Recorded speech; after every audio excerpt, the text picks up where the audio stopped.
What's going on, Trinidad, Caribbean, and the rest of the world? Today I just wanted to make a quick little video. Took a little stroll out to Huawei. Big up to Huawei Trinidad. Took a little stroll down there because I was in need of a new device to review. So today we went and picked ourselves up. You know, anything that comes in these smaller white boxes is something good, right?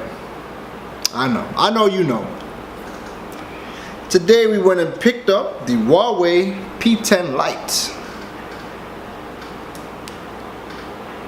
Now, I was gonna do a whole unboxing of the P10 Lite, and I was sitting down, I was eating some food, and I was listening to J.Williams, another tech YouTuber. Big up yourself, J.Williams. Talk some good stuff out there.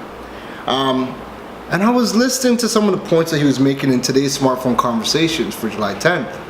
And he was talking about how the underdogs are winning. So companies like OnePlus, Xiaomi, Huawei, ZTE, Oppo, you know, to name a few. Motorola, Lenovo, I had to add those guys in there. They are putting out these amazing products at these ridiculously good price points.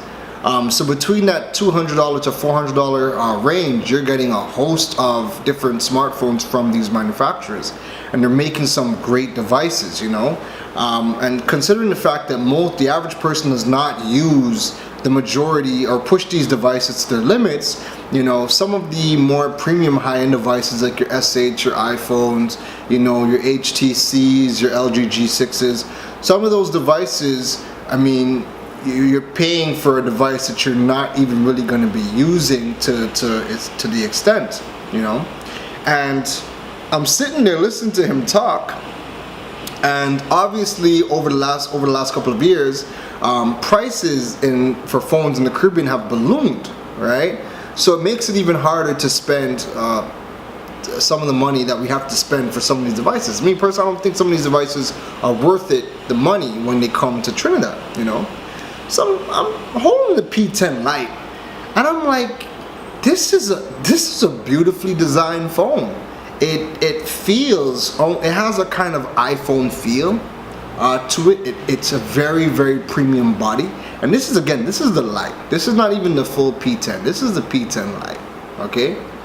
Historically, anytime a manufacturer adds on a mini or a light version to the name, build quality is one of the first things they use to reduce the price. Huawei has found a penchant for design. I think Huawei makes some of the best designed phones on the market. We're not talking about specs, we're not talking about usage, we're not talking about none of that. We're just talking about design, alright? So before the Samsung guys come and jump me in the street and say, well, that ain't the best design, yeah. That S8 from the front, that infinity screen is magnificent. From the back, personally, I'm not a fan. But I do believe that Huawei makes some of the most well-rounded designed phones. My personal favorite is the Huawei Honor series. I don't know who on earth is in the Huawei design team, but you guys need to big up yourself because you guys are doing some incredible things. And the Huawei Honor series, I don't care what phone you look at. 6X, 8 Lite, 8 Pro, Honor 9. They're all just very well designed devices, and that has really carried over with the P series and the Mate. They all have their own unique look and feel, and they just look magnificent. Again, I really do believe that Huawei makes some of the best designed phones on the market today. You know, a lot of people contact me and say that they want a great device but don't want to spend over 4,000 TT for a great smartphone. The good news is that you don't. There's just too many manufacturers in the market making high quality devices for you to really be spending that kind of money, especially if your day-to-day tasks consists of WhatsApp, YouTube, calls, text, and that's it, you know. You don't need a $6,000 TT device to do that, you know. So again, I just wanted to make a quick little video just about me going and picking up this device. And I mean, yo, the consumers, the Caribbean consumers are winning. There's just so many devices in the market, and every time I get an opportunity to let people know about some of the other options available on the market, I like to, because we are so fixated on the usual suspects of Samsung and Apple, and we think that there's nobody else out there. But the truth is, there's so many manufacturers out there making great products. The P10, P10 Lite, those are two of the most underrated devices that we have right now, especially the P10, you know. So the P10 Lite, I'm going to do my review. I'm going to put it through its paces over the next week or 2 weeks, see how it does, see what I like, see what I don't like. But I mean, again, just holding it, this does not feel like a $2,000 phone. Yeah, it's $2,000 in store, ladies and gentlemen. 2000 TT. It doesn't feel like that at all. So I mean, if you guys get the opportunity to go to your local cell phone retailer and just go and check it out, pick it up, look at the design, play with it. The Kirin processors that Huawei have been making, listen, let's talk about that for a quick second. The Kirin processors right now rival the Snapdragons.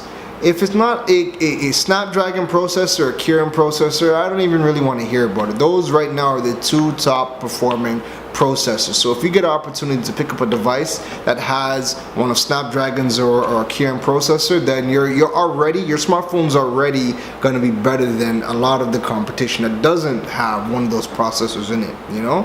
So again, I'm anxious to really put this through its paces and see how it goes. I haven't really watched any reviews on it because I want to keep my own opinion and thoughts unbiased as I go through it, and me just be able to formulate my own stuff. So yeah, Karan from Droid Island, P10 Lite. I'll see you guys in the next one, and y'all take care. Ta-ta.